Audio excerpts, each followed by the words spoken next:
Con el permiso del cielo y bajo la autoridad de nuestro santo maestro Yeshua HaMashiach, con el permiso de nuestro Jajam, el doctor Dan Ben Abraham, que la paz y la bendición del Altísimo sea sobre él, con el permiso de la corte rabínica y de todo el liderazgo de nuestra alianza AMI.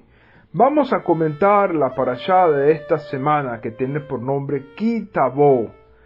Esta porción se encuentra en Deuteronomio, capítulo 26, verso 1, al capítulo 29, versículo 8. Es la séptima parashá de este libro de Devarim y llega a su término el segundo discurso de despedida de Moshe al pueblo de Israel.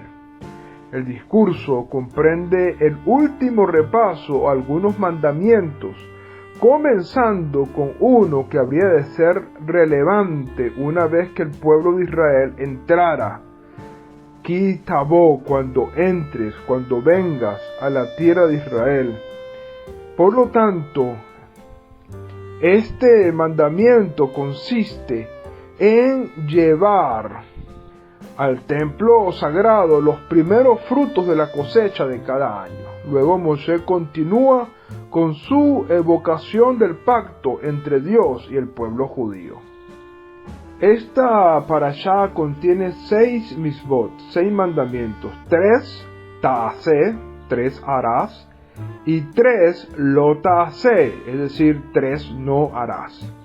Ellos incluyen la recitación de una declaración al traer las primicias, el maaser, el diezmo, y emular los buenos atributos de Hashem.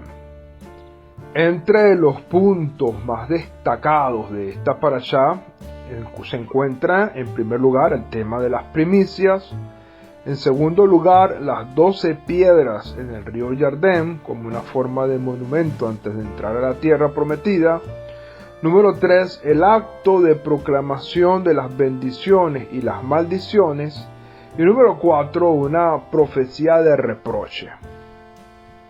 Un comentario general de la parashá, podemos decir que Moshe concluye la sección legal de su discurso con una enumeración de las ofrendas a realizarse en la tierra prometida, y que comprendían en primer lugar las primicias, los bikurim, los primeros frutos de las 7 especies por las cuales es alabada la tierra de Israel, los cuales son el trigo, la cebada, la uva, la granada, el higo, los dátiles y las aceitunas.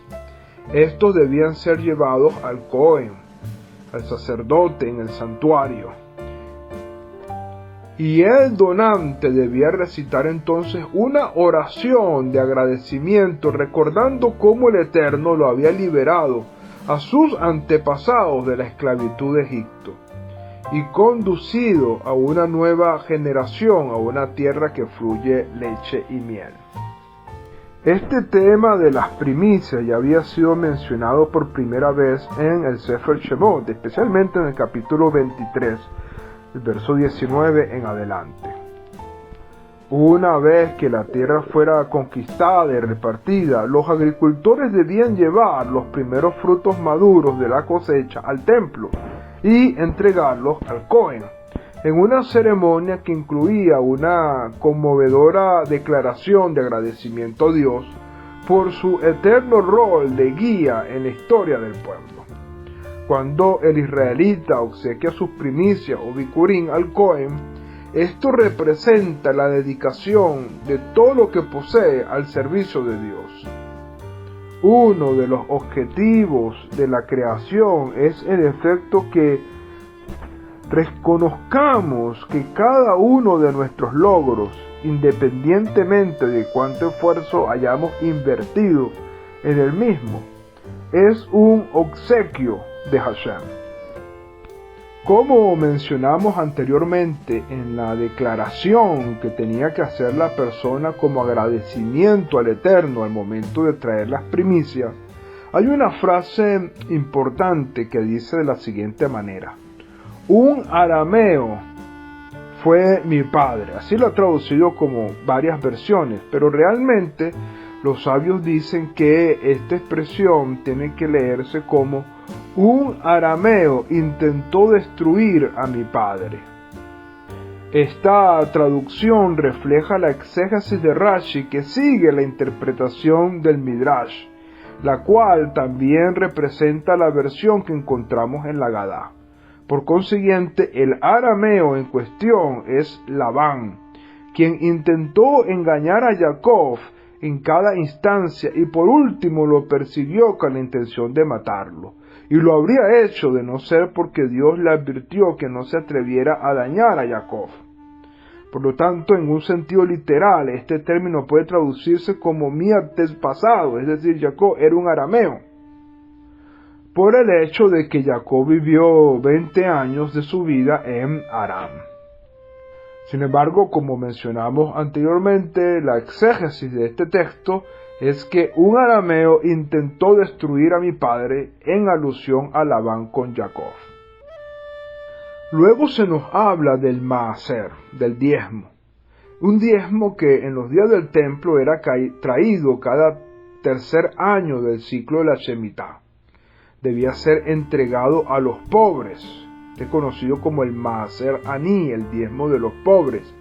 Después de esto era menester que el donante ofreciera una plegaria en la que declaraba que había obedecido el mandamiento de apartar el diezmo para los levitas y también para los huérfanos y para las viudas. Debemos recordar que hemos hablado en varias ocasiones que la Torá no habla de un solo diezmo, sino que hay 3 diezmos. Y estos diezmos en los días del templo estaban relacionados con el ciclo agrícola. Cada año el primer diezmo se daba al levita. Durante el primero y segundo año se tomaba el maaser sheni, es decir, el segundo diezmo, que era el diezmo que la persona tenía que comer en Jerusalén. Y cada 3 años, es decir, en el tercer año del ciclo, se daba el diezmo del pobre, el maaser aní. Este ciclo se repetía cada 3 años y no se llevaba a cabo en el 7º año, que era el año de la Shemitah. Es decir, los 3 primeros años se hacía esto, luego se volvía a repetir, luego venía el año sabático, donde se dejaba la tierra descansar y luego otra vez se establecía el ciclo de 3 años, para luego iniciar otra vez el ciclo de 3 años y otro año de Shemitah.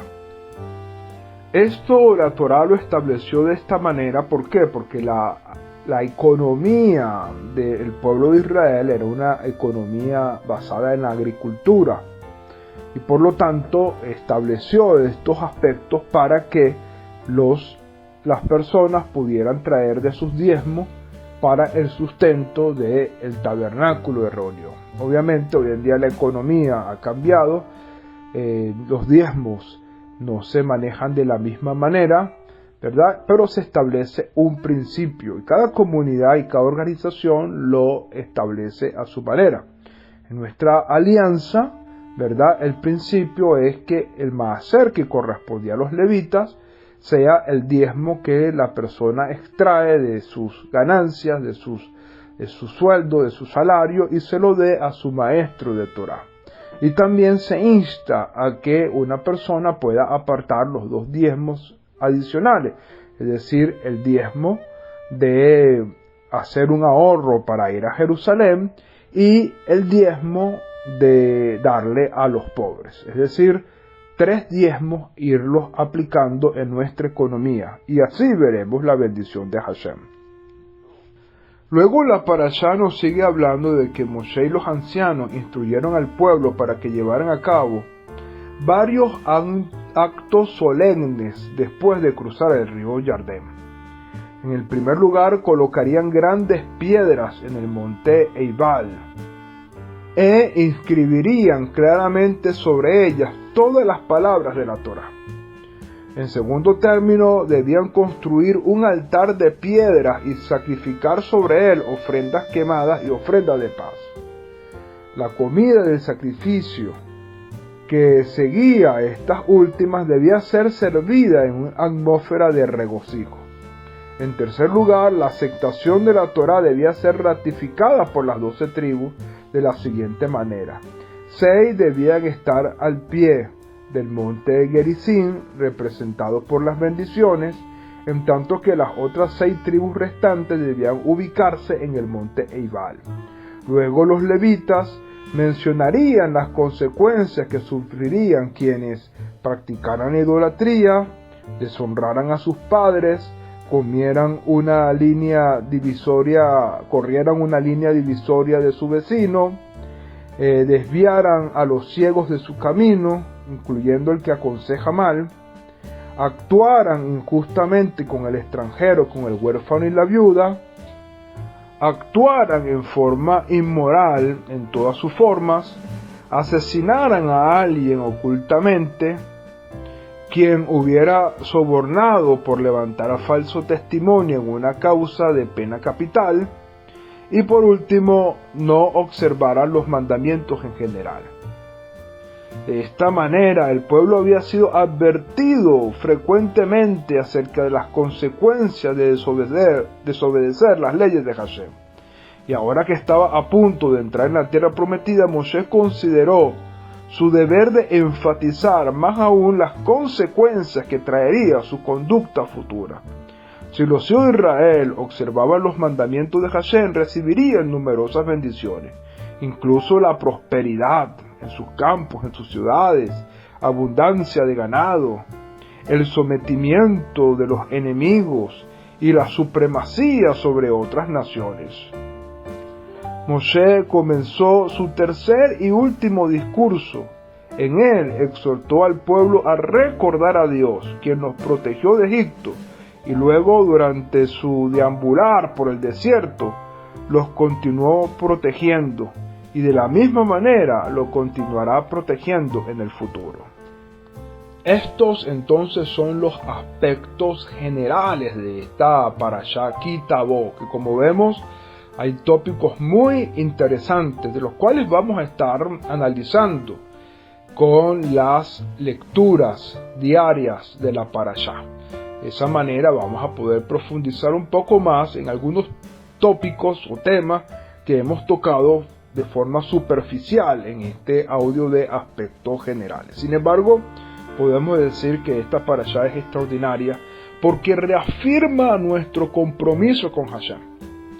Y esto es importante en este tiempo, especialmente en este mes de Elul, cuando nos estamos acercando a la fiesta de Yom Teruah, conocida también como Rosh Hashanah, o también con una connotación muy importante que es la connotación de Yom Hadim, el día del juicio. Por eso es que esta parashá es tan importante.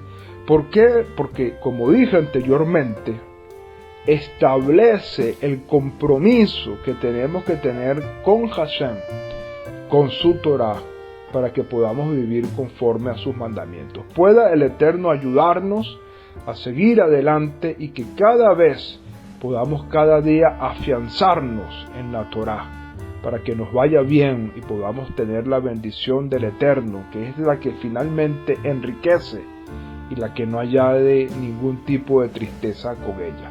Que la paz y la bendición del Altísimo sea sobre sus vidas, que el Eterno les guarde y que les dé una semana de grandes bendiciones.